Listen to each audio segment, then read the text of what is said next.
But why not join me for an incredible journey through the Scriptures and look at the incredible scientific accuracy and authenticity of a book thousands of years ahead of science?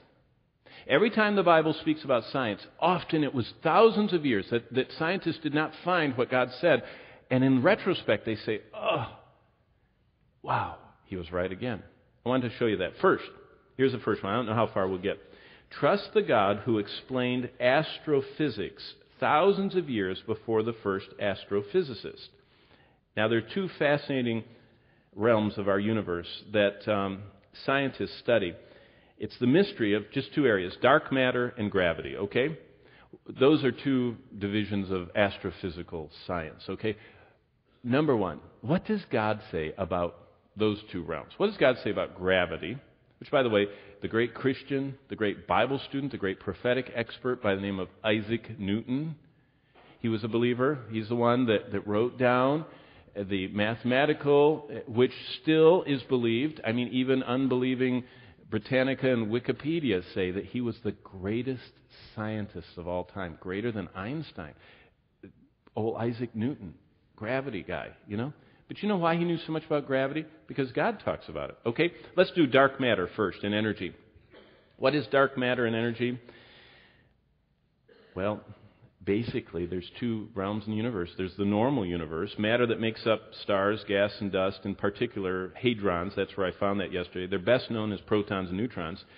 And baryons are a subset, and blah, blah, blah. You can go through all this physics stuff. But dark matter is the invisible part of the universe that can be inferred through gravitational influence. So in other words, now scientists are extending their grip out and reach, and they see all the visible world. You know, we're on the visible world. We can see this, and light reflects off of it, and we see it, and we analyze it, and we look at it closely, microscopically, and distantly, telescopically, and through radio telescopes. But then they get mathematically involved, and what they're finding is that the gravitational forces show that there's something else out there, that there is a gravitational tug that exceeds the amount of the visible universe.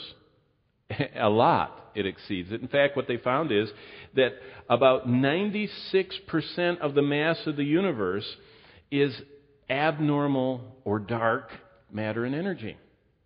That everything that's visible only makes up about, and this is, I mean, who knows, they haven't been everywhere, but about 4% of the mass of the universe, 4% is this galaxies and stars and all that stuff, and us, and all of our trash that they pick up with the trash trucks. That's 4% of the universe.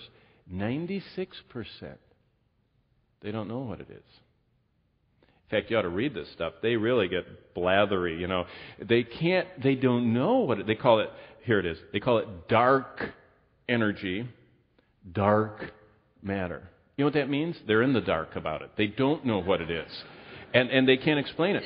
But now, you're in Psalms, turn back to Job 38. Job is one of the most science-laced books in the Bible.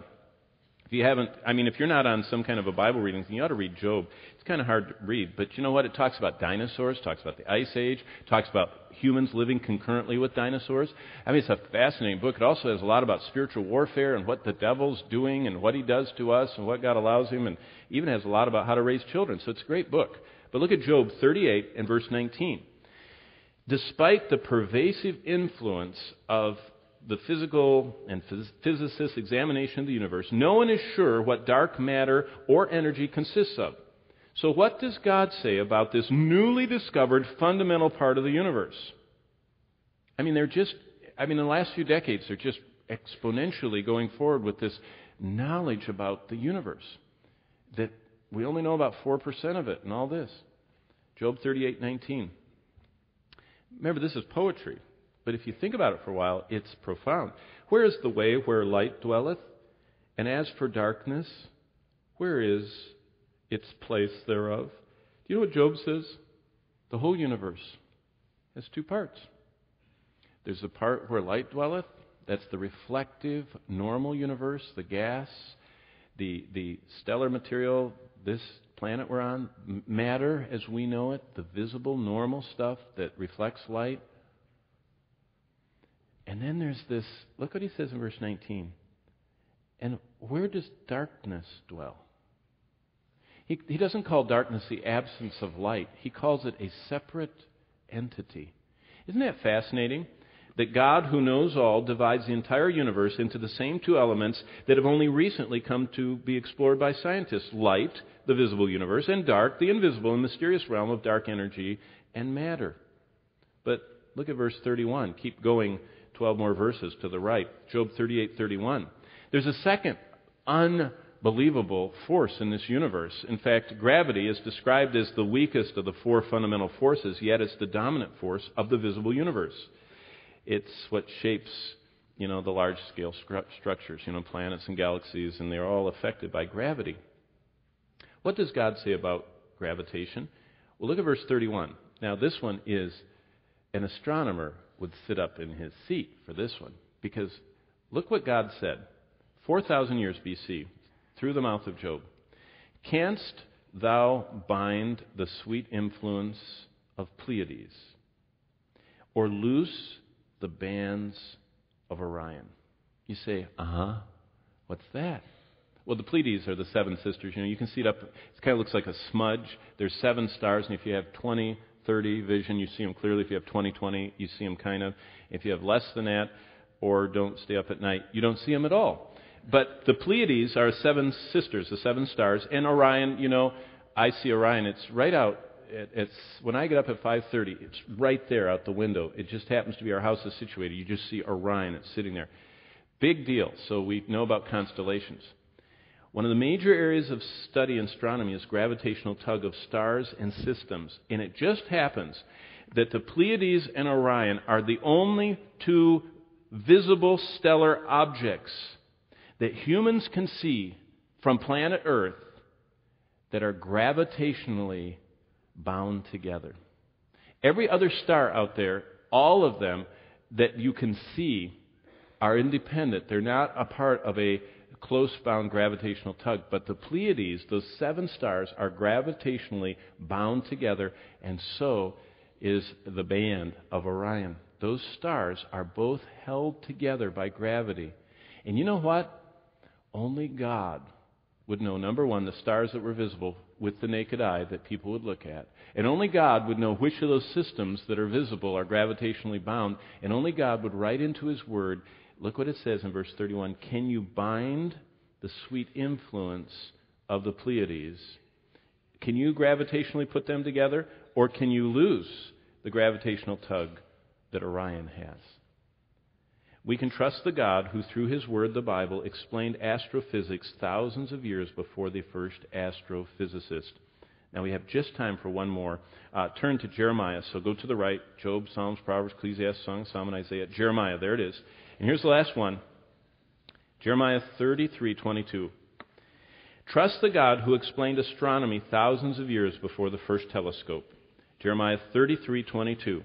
What does the Bible say about astronomy? Just one feature of the vastness of the universe has to do with the number of stars. Up to the time of Galileo and Kepler in the 17th century, most of the scientific world thought there were 1,000 stars. But God has always said that humans will never be able to catalog and count the number of stars that there are out there. Jeremiah, look what it says in 33:22. It says, the hosts of heaven cannot be numbered. And so all the naysayers against God up through the 16th century said, see, there's an error in the Bible. We counted them all. We can tell how many there are. There's another error.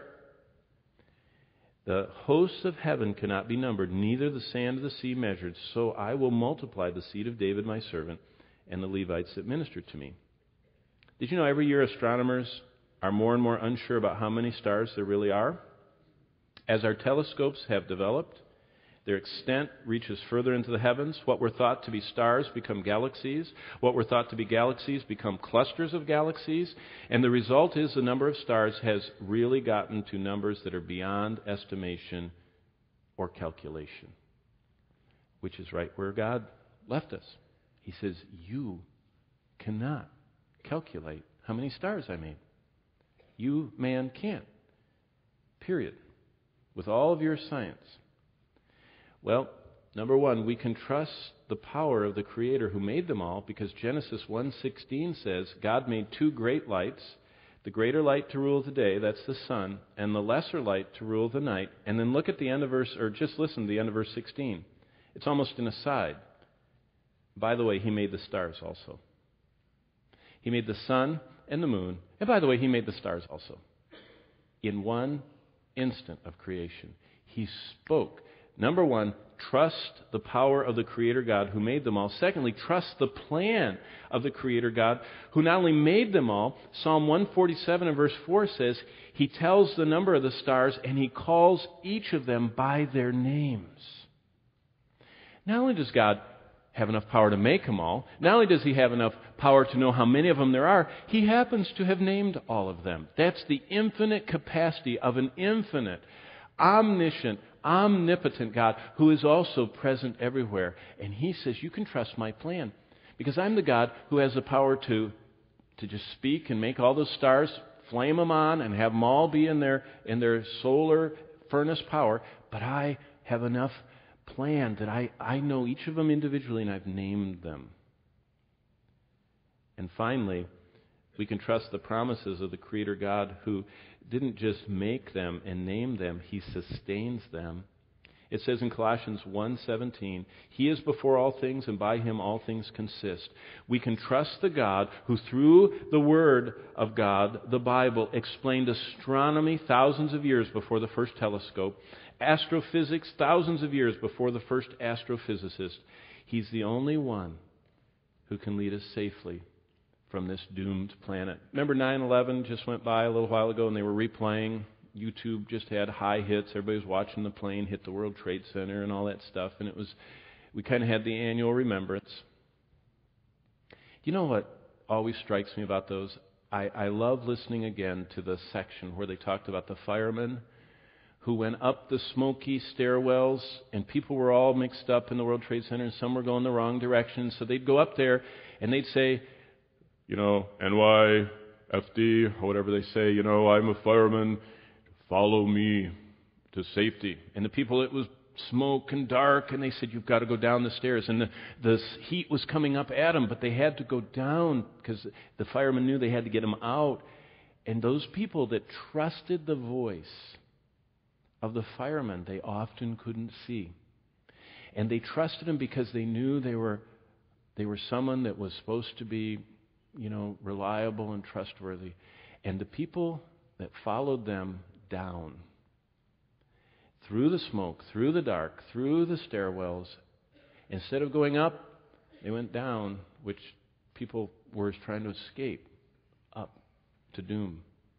The ones that listened and followed made it and survived. And they give the stories and they talk about how much they're thankful for the firemen. Now think about that for a moment. Because Jesus Christ stands in the sin-darkened world and cries out to anyone who will listen, just like those firemen, only in an infinitely greater way, and say, I'm the way out. I'm the truth that can set you free. I'm the life that never ends. I'm the hope that will never die. I am the peace that will never get exhausted. Come to me, all you who labor. Jesus held His arms out when He said that. Come to me, all you who labor and are heavy laden. I can give you rest. I am the way, the truth, and the life. No one comes to the Father except through me. If you've never reached out and taken the hand of Jesus, He's here this morning. He has His hand reaching out to you right now. Just trust in the one you can't see. He has given you a trustworthy book. Accept His word that gives life today. He has the power to make the stars. Trust His power to forgive and cleanse you from all sin. He has the plan that named the stars. Trust His plan for a life that you can live, the best life possible. He has the promise that He sustains the universe. Trust His promise that He will never leave you. He'll never lose you. He'll never fail you. The book you can trust says, trust Jesus today. Let's take a moment to stand with heads bowed before we go this morning. Just stand wherever you are. I'm going to close in prayer. As you stand with heads bowed and eyes closed before the Lord, I would invite you, right where you're sitting, only you and God know where you are spiritually. But if you have never reached out to Jesus Christ, He happens to be here in the building this morning, and He happens to be right next to you. And you can spiritually reach out to Him and say, I believe that you died for my sin, that you want to forgive and cleanse me of my sin, and I turn from all my trying to do it myself, trying to earn my way to heaven, trying to clean up my act. I turn simply from my sin to you and just reach out to Him. You could do that today, right where you're standing. And if you have already received Him, then hold tight to His hand and say, "Oh, Lord, I want to follow your plan and trust your word."